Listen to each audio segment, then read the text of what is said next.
को यूज करने के लिए अगर आप इस पर क्लिक करते हैं तो ये ऐसे एक्टिवेट नहीं होता। जैसे ही रेफरेंस टैब में चलते हैं, सेलेक्ट आइटम, एक ट्रेजेक्ट्री चाहिए, एक कर्व चाहिए जहाँ पे स्वीप होगा। तो एक सिंपल सा कर्व बना के हम समझाते हैं आपको। तो सबसे पहले एक स्केच बनाते हैं।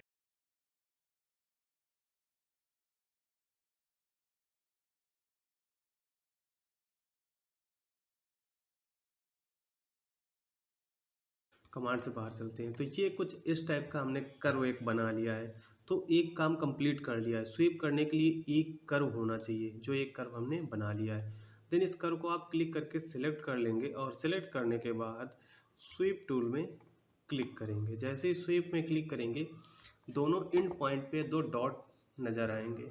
ओके, इन दोनों डॉट में से किसी एक एंड पॉइंट से ये स्वीप करना शुरू करेगा। तो सब अब क्या करेंगे, स्केच में जाके, ये देखिए स्केच अब हाईलाइट हो गया है। स्केच में चल के एक स्केच बनाएंगे और स्केच को कहते हैं प्रोफाइल। जो प्रोफाइल हम यहाँ पे ड्रा करेंगे वही प्रोफाइल पूरे ऑब्जेक्ट में रन करेगी।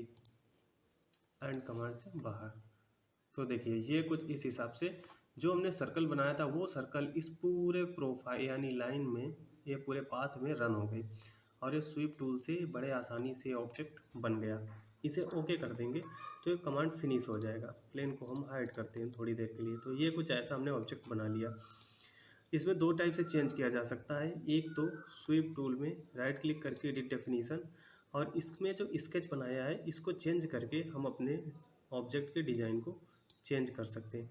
अब देखिए, अगर ये जो सर्कल बना है इसका डायमीटर अगर हम ज़्यादा कर देंगे तो कमांड फेल हो जाएगा, क्योंकि अगर ये जब स्वीप करते हुए आएगा तो इस जगह पे ओवरलैप कर जाएगा। तो मेक श्योर कि इसका साइज ज़्यादा बड़ा ना होना चाहिए कि ये फेल्ड हो जाए। मतलब यहाँ से ये जो सर्कल आ रहा है और यहाँ से आ रहा है, ये दोनों एक दूसरे को ओवरलैप कर जाएंगे, इसलिए डिज़ाइन फेल हो जाएगा। तो इसका रीज़नेबल साइज रखें जहाँ तक ये फेल ना हो। एंड अगर इसका साइज, इसका शेप चेंज करना है तो फिर से स्केच में क्लिक करके यहाँ पे ये जो सर्कल बनाया है इसकी जगह आप रेक्टेंगल भी बना सकते हैं। कोई भी ऑब्जेक्ट यहाँ पे बना सकते हैं। सेंटर रेक्टेंगल लेते हैं एंड कमांड से बाहर। कुछ इस हिसाब का ऑब्जेक्ट हमारा बन गया। तो सेम ऑप्शंस वही हैं जैसे हमारे पुराने ऑप्शंस होते थे। एज ए सॉलिड एक्सट्रूड हो रहा है, एज ए सरफेस कर देंगे तो पूरा ऑब्जेक्ट एक थिन सरफेस के जैसा एक्सट्रूड हो जाएगा। यहाँ पे देखिए पूरा एक थिन सरफेस है, ये एक कागज़ के जैसा। तो सरफेस में हम सरफेस की बातें करेंगे, उसका एक अलग से सीरीज लाएंगे। देन सॉलिड अप्लाई करते हैं इसमें।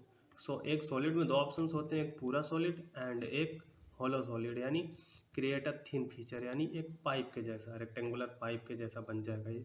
एंड पाइप की विड्थ यहाँ से आप चेंज कर सकते हैं, 10 कर सकते हैं। तो एक पाइप डिज़ाइन हो गया। एंड प्रोफाइल चेंज करने के लिए यहाँ से इसकी प्रोफाइल चेंज कर सकते हैं। यहाँ पे आपको दो ऑप्शन मिलेंगे, section unchanged and allow section two change. तो जो अलाउ सेक्शन टू चेंज है, या फिर कह सकते हैं वेरिएबल स्वीप है, इसके बारे में हम एक स्पेसिफिक वीडियो में बात करेंगे और इसकी अभी यहाँ पे ज़रूरत नहीं है। हमें सिर्फ ज़रूरत है अभी सेक्शन अनचेंज्ड की, यानी एक लाइन क्रिएट करेंगे या एक कर्व क्रिएट करेंगे। देन उस कर्व को सिलेक्ट करके स्वीप टूल में जाके और यहाँ पे एक स्केच बना के अपने ऑब्जेक्ट को स्वीप कर देंगे। देखिए यहाँ पे जो ऑप्शन आते हैं ये काफ़ी एडवांस ऑप्शन हैं, तो इन ऑप्शन को एज इट इज छोड़ दीजिए। किसी भी ऑप्शन को अभी आपको टच करने की ज़रूरत नहीं है। बस यहाँ से आप चाहें तो आप नाम बदल सकते हैं, sweep tool, okay and okay कर दीजिए। तो कुछ इस हिसाब से स्वीप टूल वर्क करता है। अब इसका एक बार देख लेते हैं कि इसका यूज कैसे करेंगे अपनी केबल डिज़ाइन में। तो देखिए ये कर्व हमने पहले से ही बना रखा है। यहाँ पे सिंपल इस कर्व को सिलेक्ट करिए एंड सेलेक्ट करने के बाद स्वीप में क्लिक करिए। स्वीप में क्लिक करने के बाद स्केच में क्लिक करिए और किसी एक कॉर्नर पे स्केच बना दीजिए एंड कमांड से बाहर। देखिए कुछ इस हिसाब का केबल बन जाएगा एंड ओके कर दीजिए। तो ये है स्वीप टूल। अगर कलर लगाना है तो व्यू में चल के, अपीयरेंस में चल के, जैसा भी अपीयरेंस सेट करना है यहाँ से वो अपीयरेंस ले लीजिए एंड यहाँ पे ऐसे क्लिक करके जब तक ये विंडो ना आ जाए, फिर इसमें ऐसे सिलेक्ट करके मिडल माउस जैसे ही क्लिक करेंगे वही कलर अप्लाई हो जाएगा। तो ये रहा स्वीप टूल। कुछ ऑब्जेक्ट और बना के हम आपको दिखाते हैं, जैसे घर की कार्निश।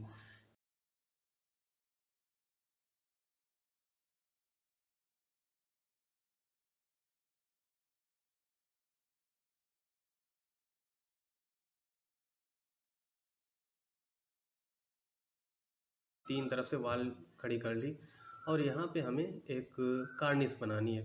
तो कार्निस बनाने के लिए हम इसके स्टाफ प्लेन में चलेंगे, स्टाफ प्लेन में चल के एक स्केच बनाएंगे और स्केच बनाएंगे अंदर अंदर की वॉल को। तो एक और टूल होता है यहाँ पे जिसे कहते हैं प्रोजेक्ट टूल। प्रोजेक्ट टूल से हम किसी भी एज को स्केच में कन्वर्ट कर सकते हैं। इस एज को कंट्रोल के साथ, इस एज को एंड कंट्रोल के साथ, इस एज को and then middle mouse press करेंगे तो ये कमांड कंप्लीट हो जाएगा और वो एज ऑटोमेटिक स्केच में कन्वर्ट हो गई। एंड देन कमांड से बाहर, तो ये स्केच हमने बना लिया। इस स्केच को बनाने के बाद आप स्वीप में क्लिक करेंगे, तो जैसे ही स्वीप में क्लिक करेंगे पूरे एज में 2 एंड पॉइंट हाईलाइट हो जाएंगे। अब यहाँ पे स्केच में क्लिक कर दीजिए तो किसी भी एक एंड पॉइंट में आपको सॉफ्टवेयर ले जाएगा। वायर फ्रेम कर दीजिए ताकि अंदर की चीज़ें दिखने लगें। तो यहाँ पे हमें कुछ कार्निस कैसे डिजाइन करनी है,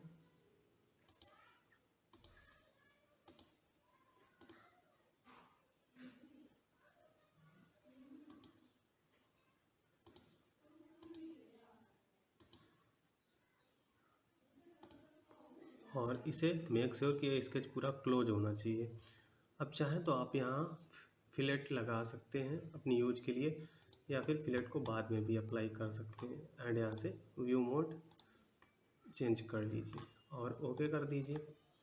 तो जैसे ही देखेंगे ये हमारे घर में देखिए कार्निस लग गई। और कार्निस मतलब यहाँ से ये व्यू रखते हैं, प्लेन को ऑफ कर देते हैं।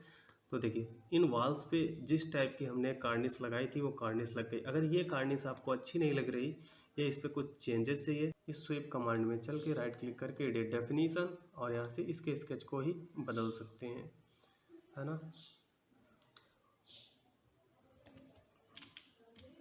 इसके स्केच की जगह इस बार हम स्प्लाइन का यूज कर लेंगे।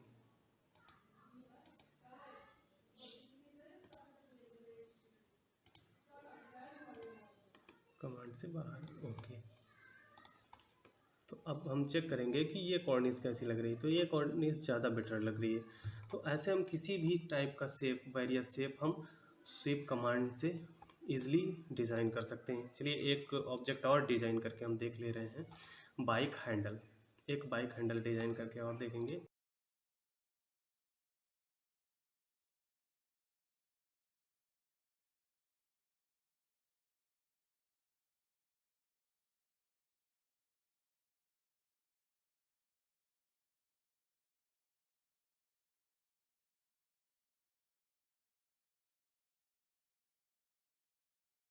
से बाहर ये डिज़ाइन सही है। अब इसको सेलेक्ट करके मेक श्योर ये इसका सेलेक्ट होना चाहिए। स्वीप में चलेंगे और सिंपल स्केच में जाएंगे। देखिए कमांड बहुत ईजी है, बहुत यूजफुल है। एक पाइप बना लेंगे, डायमीटर ज़्यादा लग रहा है, इसको 24 कर दीजिए। कमांड से बाहर, ये देखिए हमने हैंडल बड़ी आसानी से ही डिज़ाइन कर लिया।